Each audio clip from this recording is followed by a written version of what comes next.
So when I was first taught Junpan JKD, I was taught that there were kind of 4, maybe 5 ranges, and it started kicking to punching to trapping to grappling to ground. So it started like this.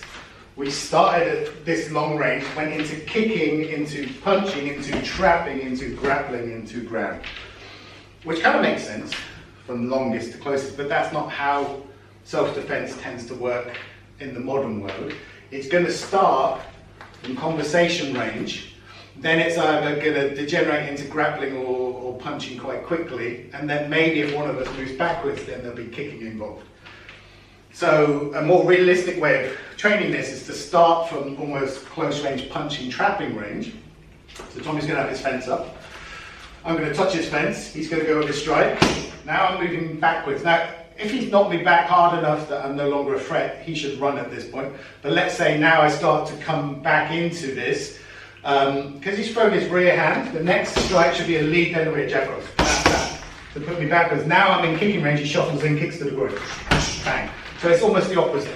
I would say in most self-defense situations, now there's exceptions of course, there might be the psychopath running across the nightclub to hit you with a bottle, or the person running across the car park to lamp you. That's starting at kicking range, or even further out. But for most self-defense situations that are not ambushes or crazy people charging at you, it's going to come from this close range first. So a good way to train it is that way, from the close range going back out to long range. How we do this for this particular combination, we're having the disagreement. We should be doing the dialogue as well, so I should be acting aggressively or crazy. Tommy should be trying to talk me down or diffuse the situation if he all possibly can. I start to move in, he gives me the shove. I start to continue to move in, he goes cross, then 1, 2, and then as I'm going back, kick. Now, if he chose the rear leg, the issue with the rear leg kick is if I do have a knee in the way, that's harder to get in, so he's going to clack, but the lead leg kick can kind of sneak around a little bit. Oh, he tapped it then. A bit of an angle for it. So I would say throw the kick off the lead leg for the groin kick, if at all possible. Alright, so bar situation, he's still motoring wide up, and I start peacocking, kicking off, start giving him the verbals, which he needs to train and get used to the verbals as well. I move in, he shoves me backwards.